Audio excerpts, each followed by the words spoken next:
नमस्ते, मैं हूं सुधा रानी। आप देख रहे हैं just Bharat political quick stories. T N Ravi ji versus state of Tamil Nadu का जो जजमेंट आया, उसको केरला के कम्युनिस्ट, केरला के लिबरल्स, तमिलनाडु और आंध्र प्रदेश के और ये कांग्रेस के चमचे ऐसे सेलिब्रेट कर रहे हैं कि ना भूतो ना भविष्य वाले जजमेंट कोई आया हो ऐसा। तो अगर हम डीपली इसको देखें तो इसमें फॉल्स मुझे ऐसा दिख रहा है कि आप भी नोटिस किया होगा, तो आप भी आपका राय कमेंट में लिखिए, ताकि ये वेस्टर्न कल्चर वाले कॉलेजियम से सीनियर मोस्ट लॉयर इस जज है, तो इनका कोई धर्म से कुछ रिलेटेड नहीं है। मैं एक्चुअली मुस्लिम्स जो अपने के लिए शरिया लॉ मानते हैं, जैसे ही 80% वाले हिंदूज के लिए भी सनातन धार्मिक लॉ सिस्टम लाने की जरूरत है। शायद अब ये भी एक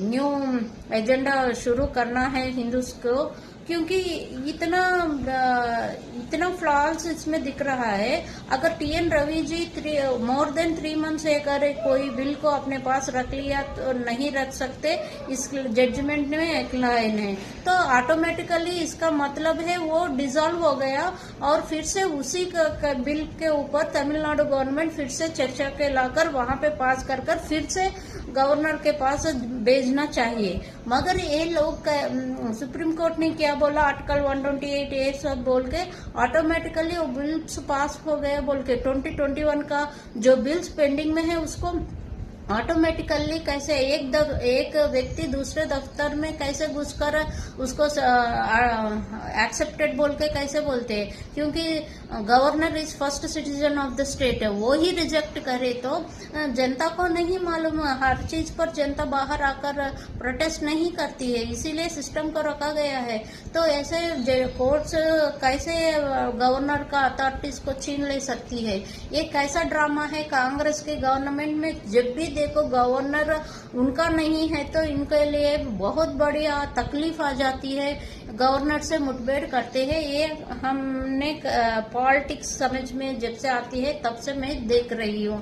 तो मैं बोलती हूँ अगर यही टीएन रवि जी 3 मंथ्स होल्ड करना गलत है, तो रामलला जी के केस में कई केसों में सुप्रीम कोर्ट कैसे रिजर्व कर सकती है अपना जजमेंट? लॉजिक तो सेम होना चाहिए।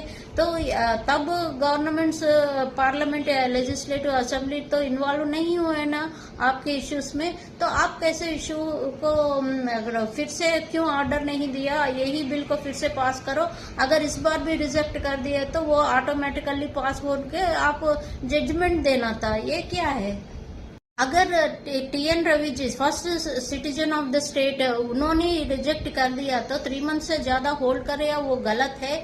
आप इसीलिए उनके ऑफिस दफ्तर में घुसकर उसको पास ऑन कर देंगे। तो अगर लेजिस्लेटिव इज अल्टीमेट है तो पार्लियामेंट से पास हुआ, तो फार्मर्स बिल को आपने कैसे रिजेक्ट कर दिया? क्योंकि कपिल सिब्बल लिबरल है, उन्होंने आंक दिखाया तो पास ऑन कर देंगे, मनीष तिवारी आंक मारा तो इसको होल्ड ऑन करेंगे। ये क्या है जजमेंट? इसको ना भूतो वाले ना भविष्य क्या है? आपने कितने केसेस में, इवन रेप केसेस में भी आपने जजमेंट को रिजर्व करा, तो ये अन्याय हो रहा है। तो अब पार्लियामेंट अल्टीमेट है तो पार्लियामेंट घुसकर आपका कुलजियन सिस्टम को भी उखाड़ कर फेंक सकती है। इसमें ना क्यों बोल रहे हैं? आपका जो दिल्ली का जज जो केस में पकड़ा गया है, कैश केस में, उनका फिर से कैसे रिक्रूट करते हैं?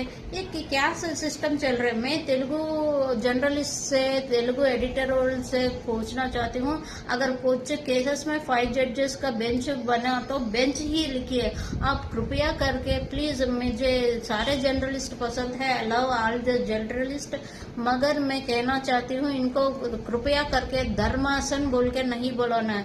ये जस्ट वेस्टर्न सिस्टम वाली लॉ सिस्टम है, उनका कोई एक्सपीरियंस नहीं है। ये कोई धर्म पाने वाले, धर्म का स्पेशलाइजेशन इनका पास कुछ भी नहीं है। अगर हम प्लूटो प्लैनेट को देखें तो अगर वो कैरेक्टरिस्टिक ऑफ प्लैनेट का, क्योंकि ऑर्बिट चेंज हो रही है बोल के प्लैनेटरी सिस्टम से ही साइंटिस्ट ने निकाल दिया, तो ये लोग कुछ भी जस्ट बट्टीफाई करके रट्टा मार के आने वाले इन जजेस को धर्मासन ये बोलिए धर्म का अर्ध 5 गुणों से बनती है।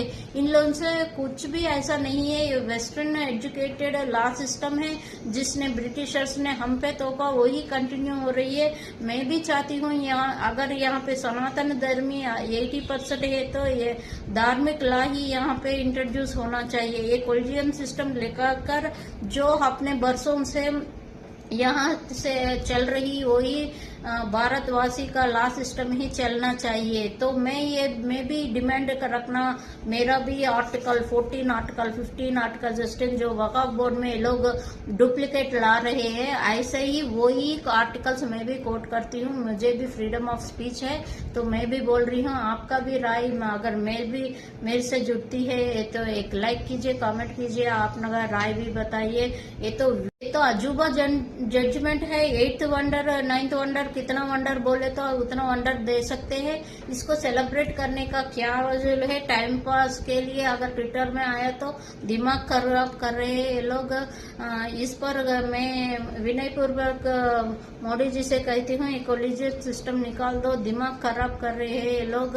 ये सब डायरेक्टली इनका वीडियो सामने आए। सच प्राचार बोल के एक मुस्लिम लॉयर है, उनका नाम याद नहीं आ रहा, वो तो डायरेक्टली मुस्लिम्स को आपको वेपन्स रखो क्योंकि गवर्नमेंट से आप लड़ना है ये कहना है। ऐसा ही लॉयर्स भी इतना वेपनाइजेशन माइंडसेट लेके घूम रहे हैं जैसे टेररिस्ट घूम रहे हैं। तो ये सिस्टम को क्लीन करना अब पार्लियामेंट के कंधों पर है। कैसे क्लीन करेंगे मोदी जी क्या इस पर भी आपने होमवर्क किया होगा, मुझे ऐसा उम्मीद है। होप एवरीथिंग गोस वेल। हमारा धार्मिक लॉ सिस्टम फिर से आएगी।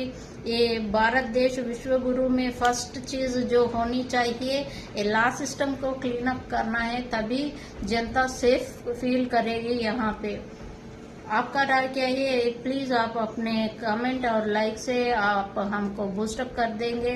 हम आपके अपना राय कमेंट में लिखेंगे ऐसा उम्मीद रखते हुए फिर एक वीडियो में मिलने तक मैं लेती हूँ आपसे इजाजत। जय हिंद, जय भारत।